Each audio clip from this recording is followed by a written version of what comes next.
লালমনিরহাটে হত্যা মামলায় একজনের যাবজ্জীবন কারাদণ্ড। তথ্য ও ছবি সংগৃহীত। লালমনিরহাটে নদী থেকে পাথর তোলাকে কেন্দ্র করে হত্যা মামলায় একজনের যাবজ্জীবন ও 10,000 টাকা অর্থদণ্ড এবং অনাদায়ে আরও 1 মাসের কারাদণ্ডের আদেশ দিয়েছেন মহামান্য আদালত। তবে আরেক আসামিকে খালাস দিয়েছে আদালত। দণ্ডপ্রাপ্ত আসামি শাহাজউদ্দিন জেলার পাটগ্রাম উপজেলার ধবলসুতি গ্রামের বাসিন্দা।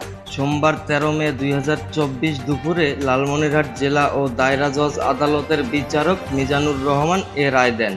আদালত ও মামলা সূত্রে জানা যায়, 2020 সালের 1 আগস্ট লালমনিরহাটের পাটগ্রাম উপজেলার ধবলসুতি গ্রামের আলতাফ হোসেনের ছেলে মজনু ইসলামকে ধরলা নদী থেকে পাথর তোলাকে কেন্দ্র করে একই এলাকার শাহাজউদ্দিন লোহার রড দিয়ে মাথায় আঘাত করে। পরে গুরুতর আহত মজনুকে প্রথমে পাটগ্রাম উপজেলা স্বাস্থ্য কমপ্লেক্সে নেওয়া হয়। পরে উন্নত চিকিৎসার জন্য মজনুকে রংপুর মেডিকেল কলেজ হাসপাতালে নেওয়ার পথে তিনি মারা যায়।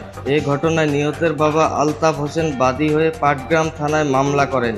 পুলিশ তদন্ত শেষে আদালতে চার্জশিট দাখিল করলে আদালত মামলার দীর্ঘ শুনানি শেষে আসামি শাহাজউদ্দিনকে যাবজ্জীবন কারাদণ্ড ও 10,000 টাকা অর্থদণ্ড, অনাদায়ে আরও 1 মাস কারাদণ্ডের আদেশ দেন।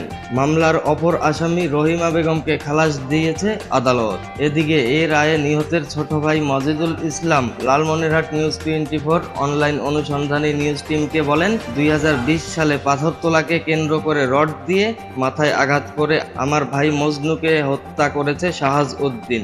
দীর্ঘদিন পর আজ আদালত রায় দিয়েছে, আমরা ন্যায় বিচার পেয়েছি। লালমনিরহাট জেলা দায়রা ও জজ আদালতের public prosecutor PP advocate Akmal Hossain এ রায় সন্তোষ প্রকাশ করে বলেন, আদালত উভয় পক্ষের শুনানি শেষে আসামি শাহাজের যাবজ্জীবন কারাদণ্ড ও 10,000 টাকা অর্থদণ্ড এবং অনাদায়ে আরও 1 মাস কারাদণ্ডের আদেশ দিয়েছেন। প্রিয় দর্শক, লালমনিরহাট জেলা থেকে আজকের লালমনিরহাটের সর্বশেষ প্রধান আপডেট সংবাদটি আপনাদেরকে জানিয়ে দিয়ে এখনকার মতো বিদায় নিচ্ছি।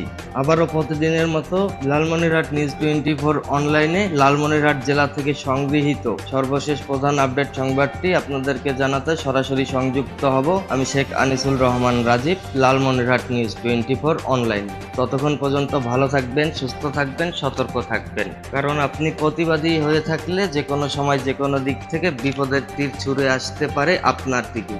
এখনকার মতো শেষ করছি। আসসালামু আলাইকুম, খোদা হাফেজ।